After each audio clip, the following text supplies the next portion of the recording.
La dernière naissance humaine naturelle a été enregistrée le 11 juin 2073. Elle est passée inaperçue, sans célébration, un simple point de données dans le registre mondial de la genèse humaine. Le monde avait déjà évolué.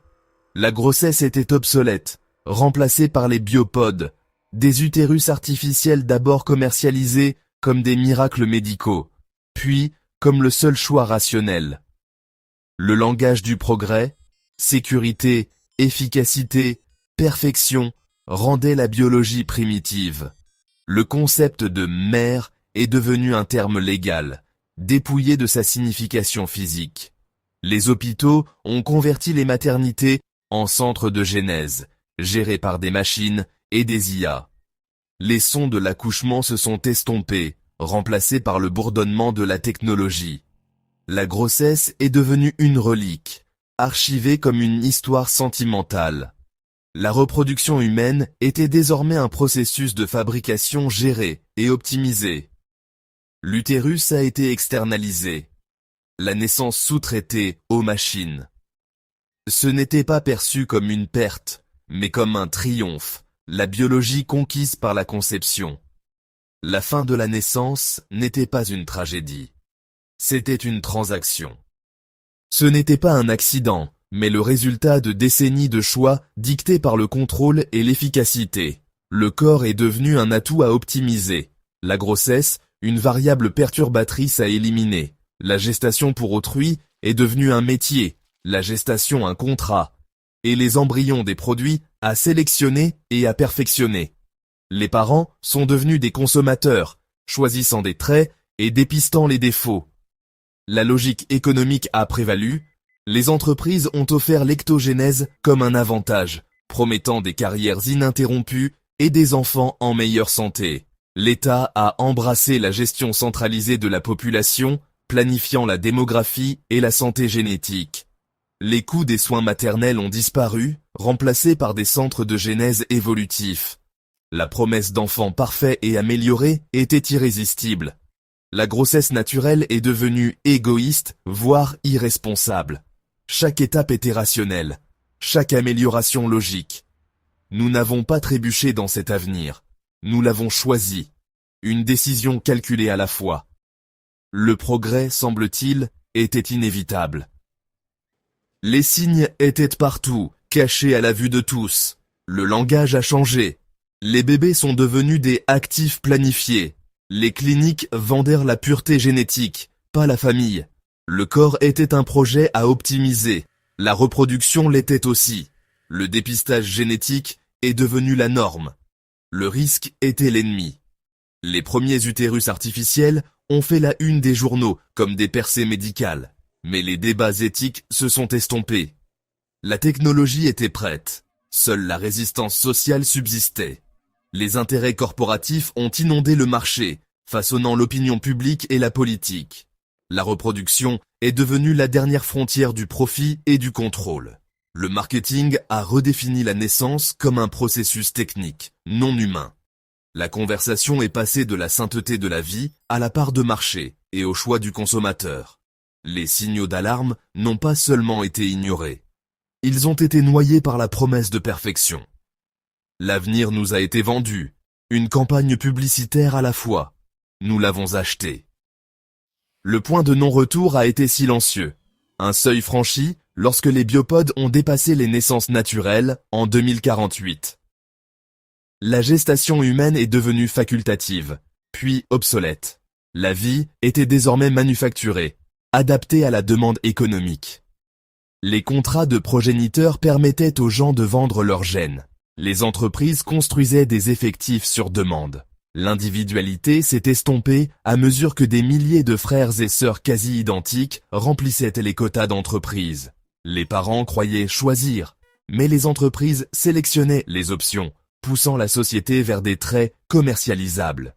L'illusion du choix masquait une conformité planifiée.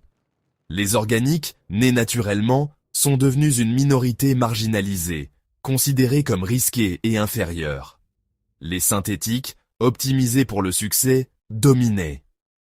Le dernier monopole humain, la naissance, était brisé. La société s'est fracturée le long de lignes planifiées. Nous avons échangé la biologie contre la commodité et avons perdu le contrôle de notre évolution. Il n'y avait plus de retour en arrière possible. La société a été refaite. Le pouvoir est passé des nations aux corporations de Genèse. Ces géants de la biotechnologie contrôlèrent l'approvisionnement en personnes, concevant des populations pour tout besoin. Les gouvernements sont devenus des clients, achetant citoyens et travailleurs. Le travail a changé. Les synthétiques étaient à créer pour des fonctions spécifiques, éduqués pour leur rôle dès la gestation. La mobilité sociale a disparu. Votre but était programmé avant la naissance. La famille est devenue un arrangement légal, non un lien biologique. L'amour romantique et le sexe ont été dissociés de la procréation. La lignée est devenue une entrée de base de données, pas un héritage. L'identité s'est fracturée. L'ascendance et l'héritage ont perdu leur sens. Les synthétiques ne connaissaient que leur numéro de lot et leur fonction. La perfection a remplacé la lutte, mais a aussi effacé la résilience et la connexion. Un soir, j'ai observé la ville depuis une passerelle vitrée. Des milliers de silhouettes, toutes semblables, avançant sans jamais se croiser du regard. En gagnant le contrôle, l'humanité est devenue une société d'étrangers, sans défaut, mais seule. Peut-être qu'il reste quelque part une place pour l'imprévu. Les futuristes promettaient la libération par la technologie, la liberté de la biologie, un nouvel âge de créativité. J'y ai cru, moi aussi, un instant. Mais le sens vient de la lutte, pas de la facilité. C'est une vérité que j'ai parfois oubliée. La fin des fardeaux de la reproduction n'a pas créé une renaissance, mais un vide. Le drame de la naissance, de l'amour et de la perte avait alimenté notre plus grand art et notre empathie. Parfois, cela me manque. Sans cela, la vie est devenue stérile, l'art technique m'est vide. Les chefs-d'œuvre du passé sont devenus des reliques incompréhensibles. La technologie n'était pas neutre, elle nous a façonnés, et nous avons adopté ses valeurs. Je le ressens parfois comme une perte silencieuse. La vie est devenue un problème à résoudre, un produit à perfectionner. Nous nous sommes vus comme des machines à optimiser. En éliminant la lutte, nous avons effacé ce qui nous rendait humains. C'est difficile à admettre. La grande erreur de calcul. Croire que nous pouvions conserver le sens tout en écartant le désordre de la vie. Nous avons perfectionné l'existence, mais en avons perdu le but. Je me tiens dans l'archive, examinant mon propre rapport de genèse, l'O7B41, conçu pour l'analyse et le détachement émotionnel. Mes créateurs ont choisi une haute fonctionnalité, un faible risque. Je suis un produit de la raison sur la biologie. Je suis plus sain, plus intelligent, plus stable que mes ancêtres. Mon travail est exemplaire. J'accomplis mon but. Pourtant, en étudiant le passé, je vois des images de mères et de nouveau-nés, lis des poèmes de naissance et de perte, entends de la musique née de la douleur et de l'amour. Je comprends la biologie, la chimie, la logique évolutive, mais je ne peux pas les ressentir. Ce spectre d'émotions chaotiques et inefficaces a été exclu de ma conception. Je me retrouve avec une compréhension parfaite, mais sans expérience. Mon rapport est complet, mon analyse impeccable. J'ai expliqué comment nous en sommes arrivés là, avec certitude. J'ai fait mon travail.